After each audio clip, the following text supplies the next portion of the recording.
Thanks for joining me again. This first video is basically based on a paper written earlier called The Epistemology of Egoist in Rap Music. And for this I chose the 10-year anniversary of the Get Rich or Die Trying album.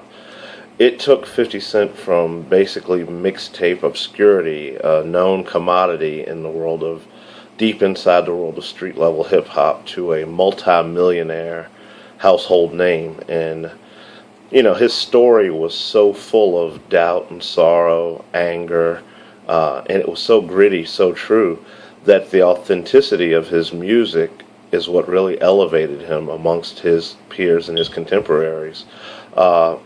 He marketed himself in a very successful way.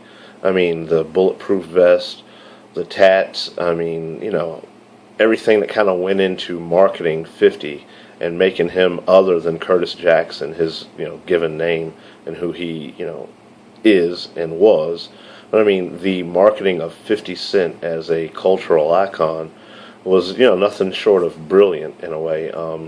Yet inside that, there were the negative aspects of his music and the negative aspects of the culture that produced him that had to be dealt with and contended with too.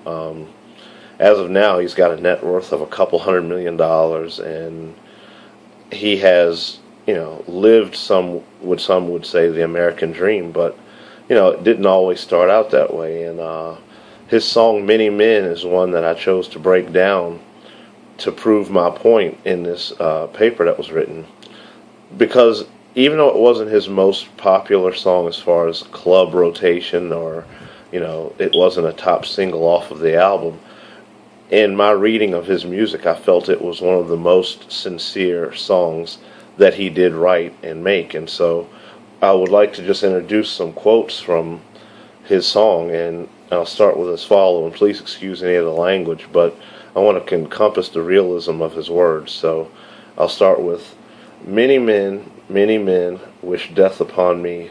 Lord, I don't cry no more. I don't look to the sky no more. Have mercy on me. Have mercy on my soul. Somewhere my heart turned cold. Have mercy on many men. Many men wish death upon me.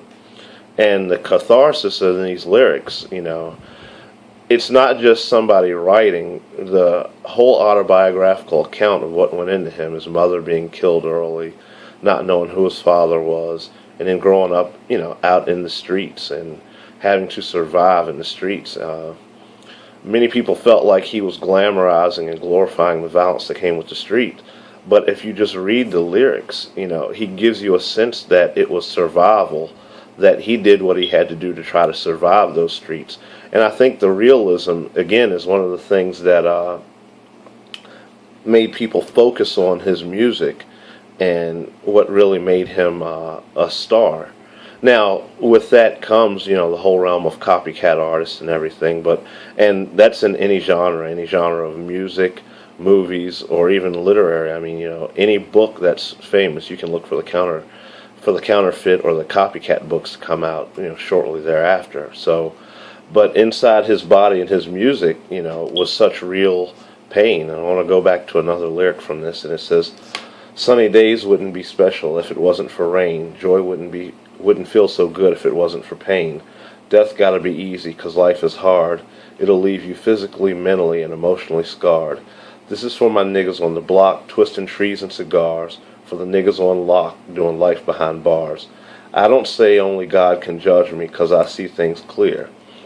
The kind of person that would write those lyrics, the kind of experiences that give you the authenticity to write those lyrics, is very different from what goes on in average everyday society. And so his music had a way of bringing in crossover appeal, suburban kids that wanted to vicariously live and experience the gritty street life, and then the respect that came from his peers out in the streets that could feel his real struggle.